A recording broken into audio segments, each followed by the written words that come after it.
Hello, and welcome to the Venue Coach Blueprint for Owners. I'm Kyle Labar. This podcast is all about helping you fill your wedding venue with more bookings, earn more from each one, and keep your customers happy for a long time. We'll also talk about some tough times and big lessons that I've learned along the way. Let's dive in together and make your venue the best spot for weddings. Hey everybody, welcome to another episode of the Venue Coach. Today I'm going to talk about crisis management for events.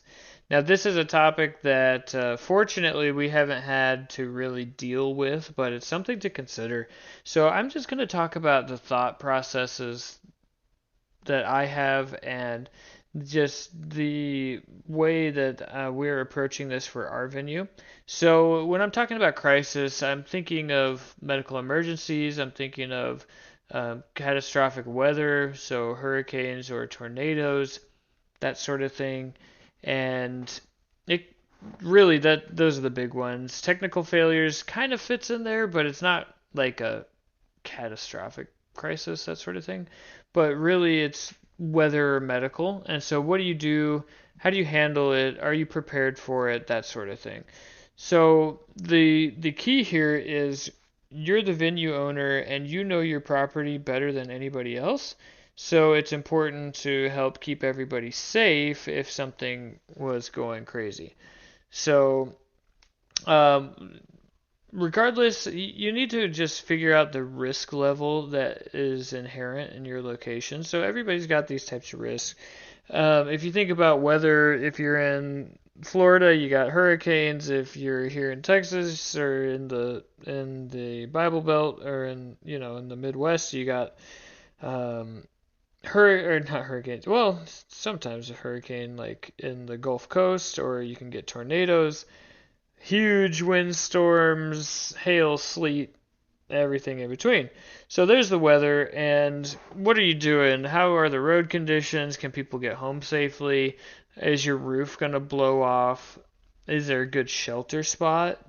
Like, all these things are good considerations. What are you going to do with all these people? And and hopefully everybody comes together to just help take care of each other. But I mean, you should have a plan, like where's everybody going to go? How are we going to protect everybody?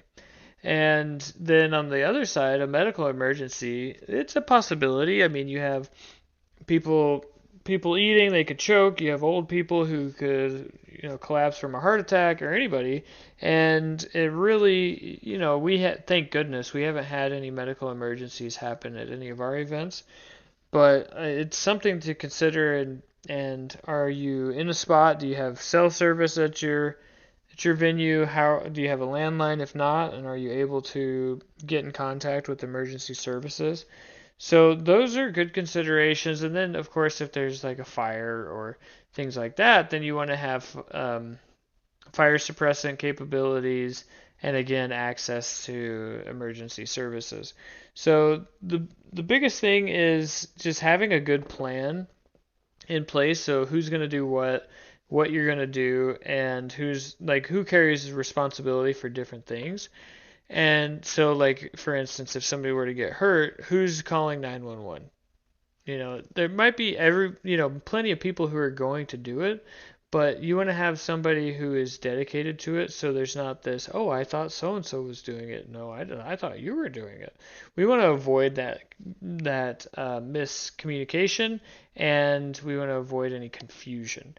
So then the other thing that we want to think about at our venue that we're just thinking about is just being prepared. So emergency kits are um, having fire extinguishers, first aid kits, and that sort of thing. So I mean, really, it's just being prepared. And then when the crisis is actually happening, it's important to stay calm. But it can be a high pressure situation, a lot of adrenaline pumping, that sort of thing. But it's good to just be calm, take a breath, and remember the plan that you've put into place.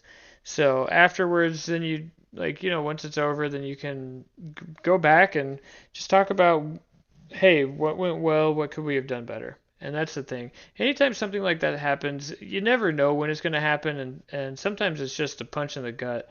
And if you don't learn from that, then you're going to make the same mistake again when it happens the next time.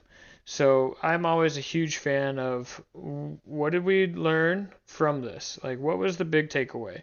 What could we have done better? And if we just do one thing and we make it better each time, you'd be surprised how much better it gets. So, anyways, this was just it's just a top of mind because we've been talking about it at our venue. So I thought I'd share that thought process with you guys. And if you found it useful, please subscribe and stay tuned for the next one. I'll see you there.